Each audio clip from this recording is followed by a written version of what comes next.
What is up, Dallas Cowboys fans? Jenny Cartam here with your Dallas Cowboys Daily Blitz for today on this rainy Monday. Look out. It's supposed to get bad today, so you guys stay inside, stay dry, stay safe. Cowboys are still reeling, I believe, from the botched Randy Gregory signing, as we still have information coming out about that, about who's to blame, what actually went down. And you know what? At this point, does it really matter? I don't really care. Randy Gregory's not going to be a Cowboy. And let's make the best of it. Let's move on.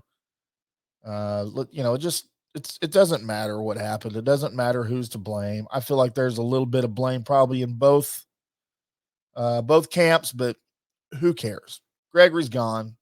He ain't coming back. So it's time to concern ourselves more with who is here rather than who will not be here. As the Cowboys continue to search, they continue to look at defensive ends, edge rushers.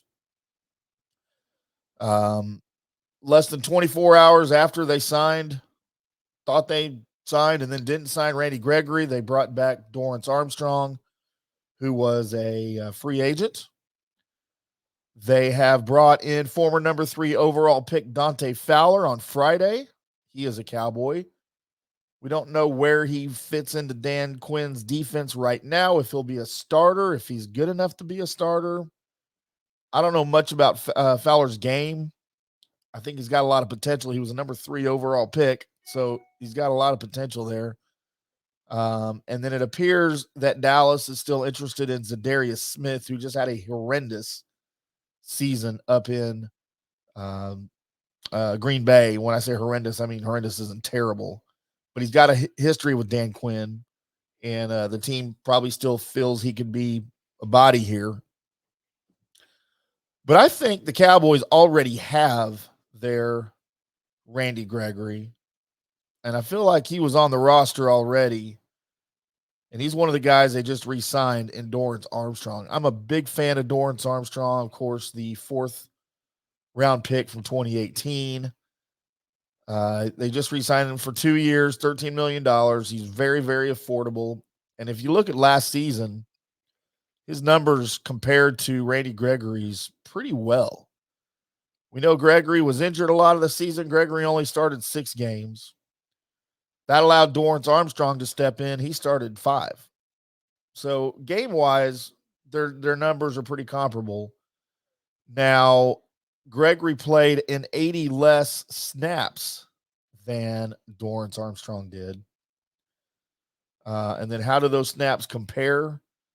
Well, Armstrong had fewer quarterback hurries and fewer sacks on 80 more snaps. But again, overall, the numbers matched up pretty well. What are those numbers? Armstrong, 23 quarterback hurries. Gregory, 25. Armstrong, 5 sacks. Gregory, 6 sacks. Again, very comparable numbers overall. And the big part of it, there's 2 things here. Number one, Armstrong is 5 years younger than Randy Gregory. I feel like Dorrance Armstrong's ceiling may be higher, and that's going to baffle a lot of you. And I love Randy Gregory as a player. But I feel like with this whole botched signing with Dallas, we're starting to see a little bit of the old Randy Gregory coming back. The troubled, I don't want to paint the wrong picture here. I'm not saying that he's going to be a bad guy this year. I just think we saw a little bit of the old Randy Gregory sneaking back in to it. And I feel like Dorrance Armstrong, of course, we know he does not suffer with those same issues that Gregory did. I feel like he may have a higher ceiling at this point, especially with the Cowboys. I hope Randy Gregory all the success, just not against the Cowboys. And on top of the age thing, Dorrance Armstrong's sacks, 4 of those sacks came in the last 4 games of the regular season. He kind of found a hot streak. So is this a hot streak for Randy Gregory or for Dorrance Armstrong?